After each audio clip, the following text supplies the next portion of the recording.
বাঘিনী প্রায়ই আমার কাছে অভিযোগ করে, বলে অন্তুদা, তোমার যখন বাইপাস অপারেশন হয়েছিল তখন আমি তোমার জন্য কি না করেছি। তোমার রান্না করে দিয়েছি, তোমার দেখাশুনো করেছি, তোমার সঙ্গে শুধু শুধু ঝগড়া করিনি, তোমাকে নিয়ে বেড়াতে গেছি, তোমার কি না করেছি আমি।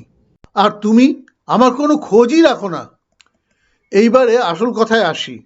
আমরা যেই বাড়িটায় থাকি, আমরা থাকি দোতলায়, আর একতলায় থাকে আমাদের কলেজের সিনিয়র দাদা অর্ণবদা।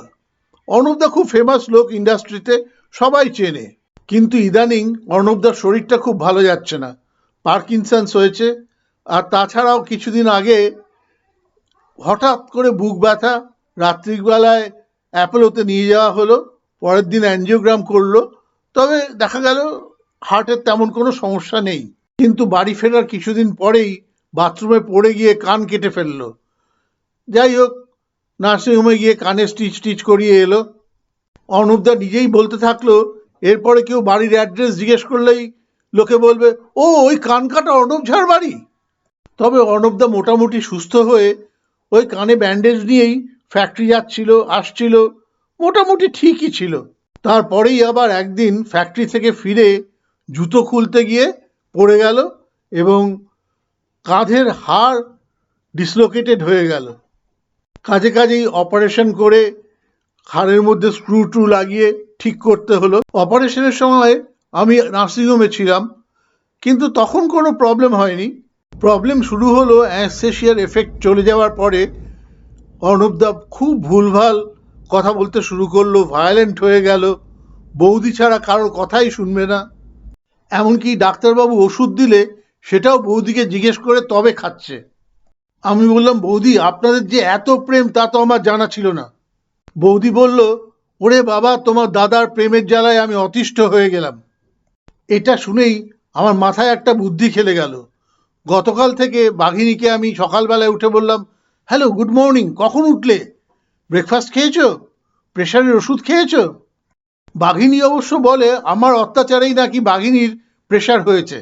তবে আমার বাইপাস অপারেশনের পরে ডাক্তারবাবু আমাকে জিজ্ঞেস করলেন, আপনি কি খুব সিগারেট খেতেন?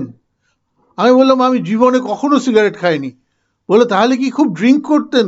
আমি বললাম, গত 10 বছরে আমি ড্রিঙ্ক করিনি। ডাক্তারবাবু বললেন, তাহলে এটা বাঁধালেন কি করে? আমি বললাম, একটাই কারণ, বউয়ের অত্যাচার।